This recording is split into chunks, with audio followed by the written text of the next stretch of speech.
Hey there, this is Nina with Walla Stamping. Thanks for joining me today. So this is the project that I would like to share with you and show you how to make. This one I made with Elegant Eggplant, and then I used some of the Elegant Eggplant ink and I stamped some large snowflakes all around the lid, and then I used my gold embossing powder and I used a small snowflake and stamped that. And then this is actually Delightful Dijon ribbon, but I think that it looks absolutely fantastic against this Elegant Eggplant, which, go figure, my high school colors were purple and gold, so there you go. Let me show you what is inside this box. I bought a package of Ferrero Roche chocolates, and there were 3 in a package, so I put all 3 of them in this little box. So let's set these things aside, and I'm going to show you how to create the box I'm going to do today. Now, I've changed up the colors just a little bit, and the base of the box I'm going to use crumb cake instead of the Elegant Eggplant. This is cut to 6 15/16 by 4 7/16. And I know that sounds like an odd measurement, but the purpose for it is to make sure that when I assemble the box bottom and the box lid, I leave myself a little 1/16 of an inch wiggle room so that the lid will fit on the box easily but snugly. Then for the lid on this box, I have chosen to use chocolate chip. This piece is cut to 3 inches by 5 5/8. I'm going to continue on with this and use the Delightful Dijon on it. And to stamp my large snowflake, I'm going to use the chocolate chip ink. And the stamps that I'm using is, the large stamp I'm going to use is this one, and this is from the Flurry of Wishes. And then I'm also going to use this small snowflake over here, and the small one I'm going to emboss with our Stampin' emboss powder in gold. And of course I'll be using my Versamark ink to do that with, and I've got to remember to use my embossing buddy. I forget to do that so many times, and then I regret it, because this will prevent your embossing powder from sticking to your paper in places where you don't want it to stick. So that should be all of the supplies you're going to need to create this. Let me move them out of the way and we'll go ahead and get started. So first of all, let's take the crumb cake, and let me grab my scoring tool. Let's get our paper put in, and it doesn't really matter which way you put it in. The scoring is going to be the same all the way around, and that is 1 1/2 inch. I just find it easier when my measurements are going to be the same, instead of trying to calculate and go, okay, score 1 1/2 inches here and then come over here and score a different mark. I just do the same measurement all the way around. I just find that to be easier. Okay, so let's go ahead and score the lid. It gets scored at 3/4 of an inch all the way around. And I feel like this crumb cake and this chocolate chip, those 2 colors look so nice together. I think that you're really going to like the way the second box turns out as much as the first. Okay, so let's go ahead and get the box bottom assembled. And I'm just going to start out by folding and burnishing all of those score lines that I made. Then let me grab my scissors and we'll do some trimming. This is very straightforward. Just cut up this vertical score line, stop at the horizontal, cut a little wedge out, do the same thing over here on this side. So all these little tabs are going to end up with a little wedge cut out of them. Cut along the vertical score line there, stop at the horizontal score line, then cut wedges out. Turn your paper to the other side and just repeat this process over here.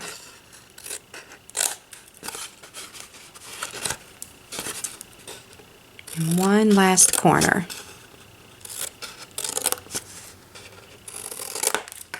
Okay, got that done.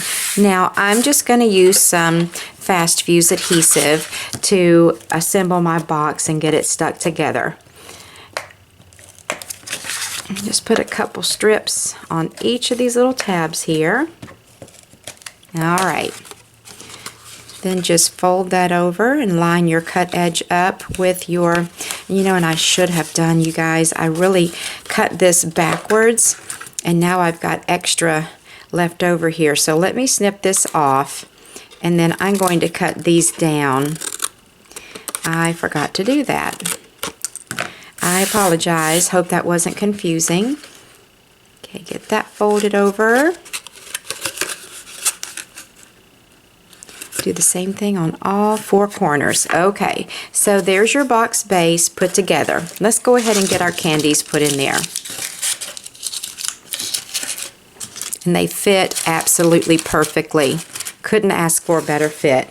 Okay, now we will take our chocolate chip cardstock that's going to be used for the lid, and we will get our stamping done. All right, so let's put that scrap paper under there, and I'm going to start out by using my chocolate chip ink and my large snowflake. I'm just going to get that inked up really well, and I'm pretty much going to cover this whole piece of paper with this stamp. I'm trying not to overlap the snowflake, but I'm coming up as close as I can and hopefully not overlapping anything. But I want this piece of paper to be filled with this large snowflake. I just feel like it gives the paper a lot of movement in its design. So there's that. Now I'm going to give this ink just a second to dry. Right, so now I'm going to use my embossing buddy, and I'm going to rub that all over this surface really, really well. I'll get my Versamark, and you can tell my little Versamark stamp pad is loved to death because it is stained, but it's okay because it still works just fine. Then I'm going to take the small stamp and be a little more deliberate with where I put these, because I want this embossing powder to show up and give this package some glitz, but at the same time I don't want to overdo it. Okay, so that's all I'm going to do there. Now let me grab my embossing powder, and you may like to have more gold snowflakes on your package, and if you do, that's fine. I just didn't want an excessive amount of gold on top of my box. But like I always say, this is your project when you create it, so you make it how you want it to be. Okay, so let's lay that piece of paper in there, and I'm going to grab my heat tool, and I'm going to turn it on and heat emboss this gold embossing powder. And in this process, I'm just going to speed up the video and cut out the sound. So here we go.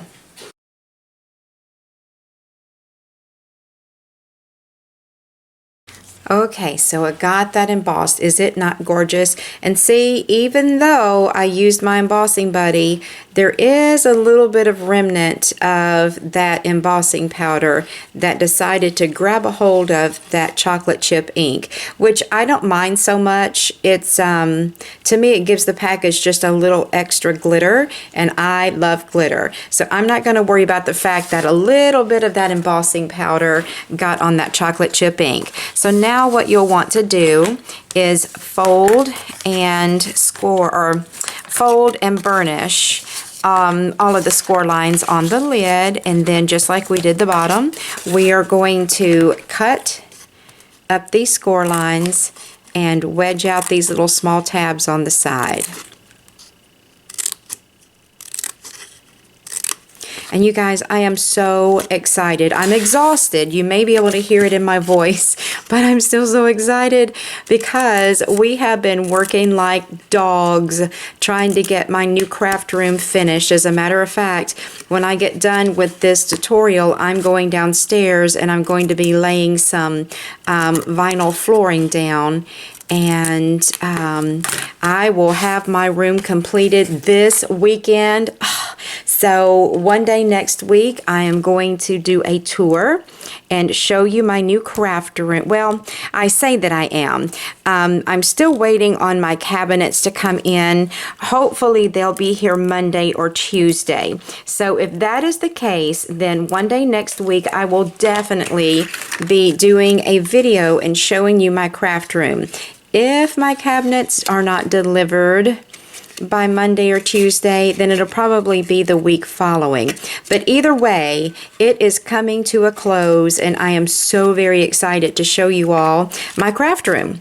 So got the box lid put together. We just did that the exact same way we did the bottom of the box, and it fits fabulously. I really like that light colored bottom and that dark colored top. So I'm just going to grab this piece of ribbon that I had on my first box, and what I do is I start on, well, okay, let me fold my ribbon in half. Start off with that first, because you want to make sure that you're going to get this wrapped around your box and not have a short end and a long end when you get done. So I just match up these loose ends and make sure that my ribbon is halved. I lay it over the top of the box like this. Then I flip it over upside down, and I do like a little twist over down here, just like this, and I pull it as tight as, whoopsie, pull it as tight as you can without spinning your box around like I did. Let's try that again. So spin that around, and I hold it and flip it back over. Do a little bit of adjustment here. Then I bring over these two loose ends, and then I just simply tie it in a bow.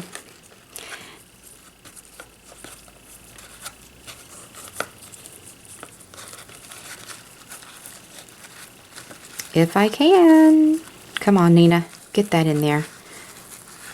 All right, here it goes, finally. It's gonna work with me today. I'm so glad. Okay, so there's your bow, and that is not the prettiest bow I've ever made. I will admit that. So this is your package with your Ferrero Roche candies inside. Let me put the lid back on this purple box, minus the ribbon, because I took it to put on here. But I like both of these boxes. Of course, the purple is my favorite because purple is my favorite color. But I like the chocolate chip one as well. I think it turned out nice, and I like the way that the Delightful Dijon ribbon looks with that too. So either way you want to go, you know, you could even give this to a man if you wanted to, even though it's got the gold on there. I don't think men are opposed to anything that has a gold shimmer on it. And then I feel like definitely the purple and gold one would be more suitable for a female. But anybody that you know that likes Ferrero Rocher candies, this is an excellent little stocking stuffer, co-worker gift, teacher gift, whatever you want to make it. And I hope that you enjoyed the video today. And let me remind you, if you will go over to my website, wallastamping.com, you will be able to get the instructional sheet with a PDF of how to score and cut your box bottom and lid, and it'll have all the directions on how to recreate this box. So you guys have a great weekend, and I will talk to you soon.